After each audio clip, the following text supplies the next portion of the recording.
हामला बीवी के साथ कुर्बत करने वालों, हुजूर सल्लल्लाहु अलैहि वसल्लम का फरमान सुन लो। 6 माह के हमल में कुर्बत की तो इस बच्चे की आंखों की, 7 माह से ऊपर कुर्बत की तो बच्चे की दिमागी हालत, 8 माह से ऊपर कुर्बत की बच्चे की टांगें, पैदाइश के नज़दीक ही में कुर्बत की तो बच्चे के पेट में। बिस्मिल्लाहिर्रहमानिर्रहीम। मोहतरम नाजरीन, दारुल फतह सफ़ा नंबर 49 जिल्द नंबर 3 में मरकूज़ है कि हामला औरत के साथ कुर्बत कितनी मुद्दत तक करनी चाहिए, यानी कि हमल ठहरने की सूरत में कितने माह तक मर्द अपनी बीवी के साथ कुर्बत कर सकता है, और हामला औरत के साथ कुर्बत करने के नुकसानात बच्चे को और औरत को क्या होते हैं, और हामला औरत के साथ कुर्बत करने के फ़ायदे क्या हैं। अहादीस मुबारक और कुरान पाक की रोशनी में आज की इस मालूमाती वीडियो का मकसद ये है कि हम तमाम मुसलमानों को ये मालूम होना चाहिए कि शरीयत मोहम्मदी सल्लल्लाहु अलैहि वसल्लम में हामला औरत के साथ कुर्बत कब तक कर सकते हैं। मोहतरम नाज़रीन, अपनी बीवी के साथ कुर्बत करना सुन्नत अमल है, और सुन्नत अमल जिसने एक अदा किया गोया उसने 10 नेकियां हासिल की। हज़रत अब्दुल्ला बिन उमर रज़ी अल्लाह ताला अन्हु फरमाते हैं कि अल्लाह ताला उन मियाँ बीवी पर राज़ी होता है जो सर्द रातों में मुबाशरत करते हैं और रब के डर से ठंडे पानी से गुस्ल करते हैं और इसकी रज़ा पर राज़ी रहते हैं। उस वक्त अल्लाह ताला फरिश्तों से फरमाता है, ए फरिश्तों, तुम इनके साबका गुनाह माफ़ कर दो, क्योंकि उसने मेरी रज़ा के लिए ठंडे पानी में गुस्ल किया, इसीलिए इन पर राज़ी हो गया। मोहतरम नाजरीन, अपनी ख्वाहिश पर सब्र करना बहुत मुश्किल होता है, तो अब सवाल ये है, मर्द अपनी हामला बीवी से कुर्बत कब तक कर सकता है? 2 महीने, 4 महीने या 6 महीने, कब तक वो मुबाशरत कर सकता है और कब फिर इसको मना है? हमल के दौरान अगर कुर्बत की जाए तो इसका क्या फ़ायदा होता है और नुकसानात क्या होते हैं? हामला औरत से कुर्बत कितने महीनों तक खामन कर सकता है? तो जवाब बड़ी तवज्जो के साथ सुनिएगा। पहले तो ये समझना होगा किन किन सूरतों में इस्लाम के अंदर कुर्बत करना मना है। पहली चीज़ है हैज़ के दौरान। हैज़ की कम से कम मुद्दत 3 से 7 दिन होती है। 10 दिन इन औरतों से 10 दिन 3 से 10 दिनों के दौरान मुबाशरत नहीं कर सकते अपनी हलाल बीवी के साथ। कुरान पाक ने औरत के हैज़ के आयाम में मना कर दिया है। तर्जमा कुछ यूँ है कि वो सवाल करते हैं नबी पाक सल्लल्लाहु अलैहि वसल्लम से कि हैज़ के बारे में तो अल्लाह ताला के कुरान ने जब आपको कह दिया कि औरतों से जुदा हो हैज़ के दिनों में, तो हैज़ के दिन कितने हैं? कम अज़ कम 3 और ज़्यादा से ज़्यादा 10 दिन तो हैज़ के दिनों में बच कर रहना होगा। मोहतरम नाज़रीन, दूसरी जगह शरीयत मुहम्मदिया सल्लल्लाहु अलैहि वसल्लम ने जो कैद और मना फरमाया अपनी हलाल बीवी से कुर्बत करने को, वो है नफास के दिनों में। नफास क्या होता है? जब बच्चे की पैदाइश होती है, इसके बाद औरत की शर्मगाह से खून आता रहता है, नजासत आती रहती है, तो जब तक नजासत बंद ना हो जाए, जब बच्चा पैदा हो जाए, इसकी मुद्दत नजासत बहने की क्या है? ज़्यादा से ज़्यादा इसके 40 दिन होते हैं, और कम से कम इसकी मुद्दत नहीं है, वो 8 दिन के बाद भी बंद हो सकता है, 10 दिन भी किसी भी वक्त बंद हो सकता है। तो इन दिनों में भी बीवी से कुर्बत करना मना है। अब है मुकाम के एतबार से मुकाम के पिछले की शर्मगाह के अंदर दाखिल करना, यहाँ से कुर्बत करना अल्लाह के कुरान पाक ने सख्त मना कर दिया। शरीयत मुज़ाहिरा के दरेक तमाम उलमा इकराम और हमारे प्यारे नबी हज़रत मोहम्मद सल्लल्लाहु अलैहि वसल्लम से ये बात साबित शुदा है, औरत की पिछली शर्मगाह से कुर्बत करना, दाखिल करना हराम है। बचना होगा, बहुत बड़ी अल्लाह की नाराज़गी वाला अमल है, लिहाजा इससे बचना होगा। अल्लाह का कुरान इरशाद करता है, तर्जमा कि तुम्हारी बीवियाँ तुम्हारी खेती हैं, तुम जहाँ से चाहो आओ, लेकिन कहाँ आओ? हरफ के अंदर यानी खेती के अंदर। खेती वो होती है जिसके अंदर बीज डाला जाता है, तो बीज उगता है। गालिब अफगान यही होता है कि कोई बीमारी लग जाए, कोई और मसला बन जाए तो वो अलग बात है, लेकिन गालिब अमकान क्या होता है कि वहाँ से खेत उगता है जिस खेती के अंदर बीज डाला जाता है। تو بیت کی جگہ حرف جس کو کہا گیا ہے وہ آگے کی شرمگاہ ہے، پیچھے کی نہیں۔ وہ پہانا ہے، پہانے کی جگہ ہے، نجاست ہے، اس سے بچنا ہوگا۔ تو اب آتے ہیں کہ آج کا جو سوال ہے، حاملہ عورت کے ساتھ قربت کب تک کر سکتے ہیں؟ تو جواب بڑا واضح ہے۔ شریعت مظاہرہ اسلام کے تمام محفوظ قرآن، حدیث اور اجماع سے یہ سارے آپ کو اجازت دیتے ہیں کہ آپ جب چاہے، یعنی اگلے دن بچے کی پیدائش ہونے والی ہے، اس سے پہلے آپ اگر مباشرت کرنا چاہتے ہیں تو کر سکتے ہیں۔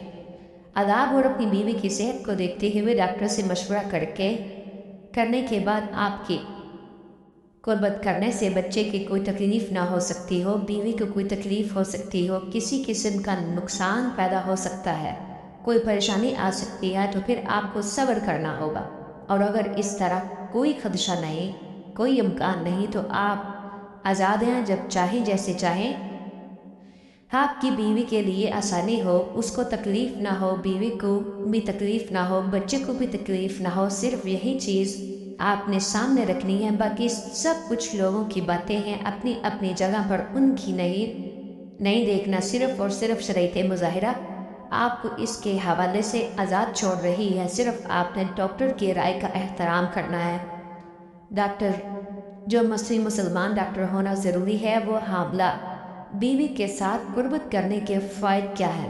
افواہ کی رائے ہے، لیکن رائے انتہائی منصف کتاب کے اندر لکھی ہوئی ہے، بڑی متکبر کتاب ہے، جس نے صفحہ نمبر 49 جلد نمبر 3 پر یہ بات موجود ہے کہ اگر حاملہ بیوی سے قربت کی جائے تو بچے کی قوت ثبات کے اندر اضافہ مضبوط ہوتا ہے، اس کے بال بڑھتے ہیں، اور تیسری چیز یہ کہ اس کی بینائی تیز ہوتی ہے۔ یہ فائدے ہیں اس عمل کے، اگر اس کو اس سوچ کے ساتھ، اس یقین کے ساتھ کیا جائے تو انشاءاللہ یہ فائدے حاصل ہوگے۔ اور ظاہر سی بات ہے، خواہش تو پوری کرتی ہے۔ انسان کو اللہ تعالیٰ نے پیدا کیا، اس کے سامان بھی پیدا کیے، خواہش کو پورا کرنے کے حلال طریقے سے بندہ پورا کر رہا ہے، تو اس پر کوئی پابندی نہیں۔ قربت سے نفرت ہونے لگے تو اگر بیوی سے قربت کو دلنا چاہے تو اس سے قربت ترک کر دینا جائز نہیں، کیونکہ قربت اس کا شرعی حق ہے، اور ترک قربت اس کے لیے منصر ہے، کیونکہ عورت کی شہوت مرد کی شہوت سے زیادہ ہوتی ہے۔ حضرت ابو ذر رضی اللہ تعالی عنہ نبی کریم صلی اللہ علیہ وسلم سے روایت کرتے ہیں کہ عورت کی شہوت مرد کی شہوت سے 99 درجے زیادہ ہوتی ہے، مگر اللہ تعالیٰ نے ان پر حیا اور عزت کا پردہ ڈالا ہوا ہے۔ یہ شرعی حیا عورت کا زیور ہے، اور اس کی خدلت اور فطرت میں شامل ہے کہ اس طبی حیا کی وجہ سے عورت آداب کی گرد میں رہتی ہے۔ اس کے برعکس شوہر اگر بیوی کی شرعی فعل کی دعوت دے اور اس سے انکار کر دے تو بیوی گناہ کے مرتکب ہوگی۔ حضرت ابو ہریرہ رضی اللہ تعالیٰ عنہ بیان کرتے ہیں کہ پھر نبی کریم صلی اللہ علیہ وسلم نے مردوں کو مخاطب کرتے ہوئے پوچھا، کیا تم میں سے کوئی ایسا آدمی ہے جب وہ اپنی بیوی سے مباشرت کرتا ہو تو دروازہ بند کر کے پردہ کر لیتا ہو اور اللہ کے پردے سے فعل کو چھپاتا ہو؟ لوگوں نے جواب دیا، ہاں ایسے لوگ موجود ہیں۔ آپ نے فرمایا، پھر یہ پوچھا کہ ایسا آدمی بھی ہے جو اسے دوسروں کے پاس جا کر بیان کرتا ہے؟ یہ سن کر صحابہ خاموش ہو گئے۔ اس کے بعد آپ نے عورتوں کی طرف مخاطب ہوئے اور ان سے پوچھا، کیا تم میں سے کوئی ایسی عورت ہے جو اپنے خاوند خلوت کی باتیں دوسری عورتوں کو بیان کرتی ہوں؟ عورتیں خاموش رہی، لیکن ایک نوجوان عورت اپنے ایک گھٹنے پر کھڑی ہو کر رسول اللہ صلی اللہ علیہ وسلم کی طرف جانتی ہے اور آپ کی باتیں سن کر کہتی ہے، یا رسول اللہ، خلوت کا ذکر مرد بھی کرتے ہیں اور عورتیں بھی؟ فرمایا، جانتے ہو اس کی مثال کیا ہے؟ اس کی مثال ایسی ہے جیسے کوئی شیطان عورت کسی شیطان مرد کو سراہ مل گئی ہو اور وہ اپنی حاجت پوری کی اور وہاں سے چلے گئے۔ لوگ اس کی طرف دیکھتے رہے۔ اللہ پاک نے بچہ دانی پیدا کی، آلات مباشرت پیدا کیے، مردوں کی پشت اور عورتوں کے سینے میں اولاد کا بیج پیدا کیا، شہوت کی مرد اور عورت پر مسلط کیا، تو ان باتوں سے مقصد الہی وہ کسی عقل مند سے پوشیدہ نہیں۔ اگر کوئی شخص بیج نتا کو ضائع کرے اور شہوت کو کسی حلیہ سے ٹال دے تو وہ پیدائش کے مقصد سے منفر ہے، اور जब मियाँ बीवी की मुकाबरत करने का इरादा करें तो जिस्म का लिबास हटाने से पहले बिस्मिल्लाह पढ़ लें। इससे अल्लाह ताला इसके गिर्द हिफाजत का एक पर्दा डाल देगा। शैतान ऐसे मियाँ बीवी को नहीं देख सकता। ज़राबत उनकी शर्मगाहों को नहीं देख सकते। इसीलिए सुन्नत है कि इंसान कपड़े उतारे या पहनने के वक्त बिस्मिल्लाह पढ़ लिया करें ताकि इनके गिर्द हिफाजत की चादर आ जाए। अल्लाह ताला की तरफ से शैतान और जिन्नात उनको ना देख सकें। लोग सुन्नत का ख्याल नहीं रखते और जिस्म से लिबास हटा देते हैं। शैतान और जिन्नात इनका जिस्म देख लेते हैं, फिर कहते हैं कि लड़कियों को जिन्नात का असर हो गया, फला इंसान पर जिनका असर और शैतानी असरात हो गए। बहैसियत एक इंसान और मुसलमान हमने नबी करीम सल्लल्लाहु अलैहि वसल्लम की सुन्नत को छोड़कर खुद अपने लिए मुसीबतें खरीद ली हैं। इसीलिए मियाँ बीवी को चाहिए कि जब इकट्ठे होने का इरादा करें तो अपने जिस्म से कपड़े अलग करने से पहले बिस्मिल्लाहिर्रहमानिर्रहीम ज़रूर पढ़ लें ताकि इनको आपस में लेटे हुए कोई शैतान या कोई जिन ना देख सके। बल्कि शरीयत ने ये बात कही कि अगर जिस्म से अपना लिबास हटाएं तो एक बड़ी चादर जिसके अंदर वो दोनों एक दूसरे से मिले, उस बड़ी चादर की वजह से अल्लाह ताला उनकी होने वाली औलाद में हया पैदा फरमाएगा। उलमा और फरमाते हैं कि जब मियाँ बीवी ने अपने ऊपर बड़ी चादर ओढ़ने का एहतमाम किया तो अल्लाह ने फितरती तौर पर इनकी शर्मीली और हया वाली औलाद से नवाजा जो के वालिदैन के लिए आँखों और दिल की ठंडक का जरिया बने। उलमा किराम फरमाते हैं अगर मियाँ बीवी के मलाप औलाद का नुक्ता ठहर गया मगर मियाँ बीवी की अगली नमाज कज़ा होगी तो उनकी औलाद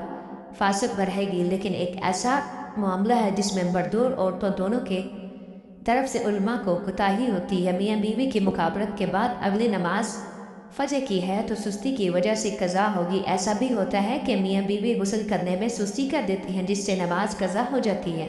एक बात नुक्ते की याद रखना, जब मियाँ बीवी के मलाप की वजह से उनकी अगली नमाज कज़ा हो और मलाप से उनकी औलाद हो गई हो तो उस औलाद को अंदर नफस मनहूर आ जाएगा। जब माँ ने ही इस अमल की वजह से अल्लाह के हुक्म को तोड़ दिया तो फिर फल भी तो वैसा ही मिलेगा। लिहाजा जब भी एक दूसरे के साथ मिले तो बाहम मिलना शरीयत के मुताबिक होना चाहिए। बकारत की वजह से नमाजें कज़ा नहीं होनी चाहिए। बेशर्मी और बेहयाई का मामला ना हो बल्कि अल्लाह से नेक औलाद की तमन्ना, जानवरों और मसला नहीं होने। अल्लाह रब्बुल इज़्ज़त हम सब को अपनी बीवियों के साथ हुस्न सलूक और शरीयत मुहम्मदिया सल्लल्लाहु अलैहि वसल्लम पर अमल करने की तौफीक अता फरमाए और हम सब मुसलमानों का हामी और नासिर हो। आमीन सुम्मा आमीन। नाज़रीन, कमेंट बॉक्स में अल्लाह ताला की नाम मुझ पर एक नाम लोड करें।